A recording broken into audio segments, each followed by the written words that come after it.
Hello, Assalamualaikum. Welcome back to Tasty Queens. ഞാൻ നിങ്ങൾക്ക് ഇന്ന് കാണിക്കാൻ പോകുന്നത് കർണാടകയിലും തമിഴ്നാട്ടിലൊക്കെ കുറച്ച് ഫേമസ് ആയ ഒരു പീനട്ട് റൈസ് ആണ്. കടല അല്ലെങ്കിൽ കപ്പലണ്ടി കൊണ്ട് എങ്ങനെ ഒരു ചോറ് ഉണ്ടാക്കാമെന്നാണ്. അപ്പോൾ നമുക്ക് എങ്ങനെ ഉണ്ടാക്കാൻ നോക്കാം. ഒരു പാൻ എടുത്ത് അതിലേക്ക് കുറച്ച് എണ്ണ ഒഴിച്ച് 1/2 ടീസ്പൂൺ ജീരകം ഇട്ട് കൊടുക്കുക. എണ്ണ ചൂടാവുമ്പോൾ എന്നിട്ട് അതിലേക്ക് 1 ടേബിൾ സ്പൂൺ പരിപ്പ് ഇട്ട് കൊടുക്കാം. എണ്ണയിലൊക്കെ റോസ്റ്റ് ചെയ്തെടുക്കാം. എന്നിട്ട് 1 ടേബിൾ സ്പൂൺ ഉഴുന്ന് പരിപ്പ് ഇട്ട് കൊടുക്കാം.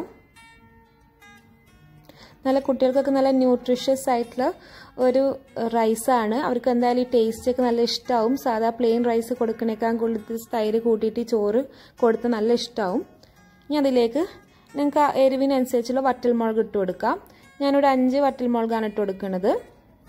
അതൊക്കെ ഒന്ന് ചൂടായി വരുമ്പോൾ കപ്പലണ്ടി ഇട്ട് കൊടുക്കുക. 1/4 കപ്പ് കപ്പലണ്ടി ഇട്ട് കൊടുക്കുന്നുണ്ട്. എൻ്റെ കപ്പലണ്ടി നേരത്തെ തന്നെ വറുത്ത് വെച്ചത് കൊണ്ടാണ് ലാസ്റ്റ് ഇട്ട് കൊടുക്കുന്നത്. പിന്നെ അതിലേക്ക് 1/2 കപ്പ് തേങ്ങ ഇട്ട് കൊടുക്കുകയാണ്. ഞാനിവിടെ ഡെസിക്കേറ്റഡ് കോക്കനട്ടാണ് ഉപയോഗിച്ചിരിക്കുന്നത്. പച്ചത്തേങ്ങ ഉപയോഗിച്ചാൽ കുറച്ചും കൂടി ടേസ്റ്റ് കൂടും. അപ്പോൾ നിങ്ങളുടെ കയ്യിൽ പച്ചത്തേങ്ങ ആണെങ്കിൽ അങ്ങനെ ഉപയോഗിക്കാം. എനിക്ക് എൻ്റെ കയ്യിൽ ആ സമയത്ത് ഉണ്ടായില്ല, അതുകൊണ്ട് ഡെസിക്കേറ്റഡ് കോക്കനട്ടാണ് ഉപയോഗിച്ചിരിക്കുന്നത്. എന്നിട്ട് ഈ വറുത്ത് വെച്ചതെല്ലാം കൂടിയിട്ട് നന്നായിട്ട് പൊടിച്ചെടുക്കണം. ഇനി നമുക്കിത് എങ്ങനെ ചോറിലുണ്ടാക്കാൻ നോക്കാം. ഒരു പാൻ എടുത്ത് അതിലേക്ക് എണ്ണ ചൂടാവുമ്പോൾ കടുക്, വേപ്പില എല്ലാം ഇട്ട് കൊടുത്ത് പൊട്ടിച്ചെടുക്കാം.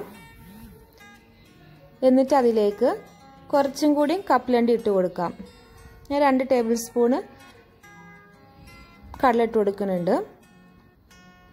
ആവശ്യത്തിന് ഉപ്പ് ഇട്ട് കൊടുക്കാം.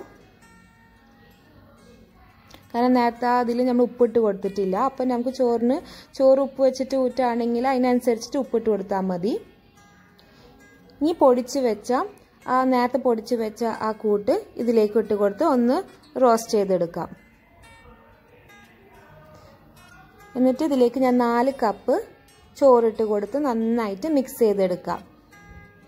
അപ്പോൾ നമ്മൾ പീനട്ട് റൈസ് റെഡി ആയിട്ടുണ്ട്. കണ്ടോ, നല്ല ഈസി ആയിട്ട് ചെയ്യാൻ പറ്റുന്നതാണ്. കുട്ടികൾക്ക് എന്തായാലും ഇഷ്ടപ്പെടുന്ന ഒരു ടേസ്റ്റാണ്. തൈരൊക്കെ കൂട്ടി അല്ലെങ്കിൽ വെറുതെ പ്ലെയിൻ ആയിട്ട് കഴിക്കാൻ പറ്റുന്നതാണ് ഈ പീനട്ട് റൈസ്. നിങ്ങൾക്ക് ആവശ്യത്തിന് കുറച്ച് നാരങ്ങയൊക്കെ പിഴിഞ്ഞ് കഴിച്ചു കഴിഞ്ഞാൽ നല്ല ടേസ്റ്റി ആയിരിക്കും. എല്ലാവരും എന്തായാലും ട്രൈ ചെയ്ത് നോക്കണം. എന്തായാലും ഇഷ്ടപ്പെടും. ഇഷ്ടപ്പെട്ടാൽ like and share Tasty Queens. Thank U.